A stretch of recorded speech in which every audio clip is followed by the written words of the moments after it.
হজ যাত্রীদের সবাই যাতে পবিত্র হজ পালন করতে পারেন সেজন্য ভিসা অনুমোদনের সময় বাড়াতে সৌদি আরবের প্রতি আহ্বান জানিয়েছেন প্রধানমন্ত্রী শেখ হাসিনা। সোমবার সকালে গণভবনে সৌদি আরবের রাষ্ট্রদূত ইসা ইউসুফ ইসা আল দুহাইলানের সঙ্গে সাক্ষাতে তিনি এই আহ্বান জানান। বৈঠক শেষে সাংবাদিকদের ব্রিফিংয়ে প্রধানমন্ত্রী স্পিচ রাইটার নজরুল ইসলাম প্রধানমন্ত্রীর উদ্ধৃত করে বলেন, সৌদি আরবের উচিত হজ যাত্রীদের জন্য ভিসা অনুমোদনের সময় বাড়ানো যাতে তারা পবিত্র হজ পালন করতে পারেন। নজরুল ইসলাম বলেন, প্রধানমন্ত্রী শেখ হাসিনা হজ যাত্রীদের ভিসা অনুমোদনের সময় বাড়ানোর বিষয়টি উত্থাপন করেছেন।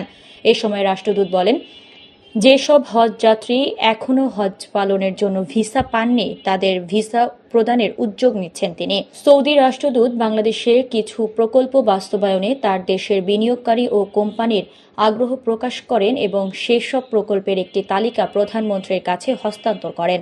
জবাবে প্রধানমন্ত্রী শেখ হাসিনা বলেন, যাচাই বাছাই এবং পরীক্ষা শেষে বাংলাদেশ পরবর্তী পদক্ষেপ নেবে। সৌদি রাষ্ট্রদূত উল্লেখ করেন, তার দেশে প্রায় ৩২ লাখ বাংলাদেশি রয়েছেন যারা বাংলাদেশ ও সৌদি আরবের অর্থনীতিতে অবদান রাখছেন। জবাবে প্রধানমন্ত্রী সৌদি আরবে বসবাসরত বাংলাদেশিদের বৈধ পন্থায় ঢাকায় রেমিটেন্স পাঠাতে উৎসাহিত করার পদক্ষেপ নেওয়ার জন্য রাষ্ট্রদূতের প্রতি আহ্বান জানান।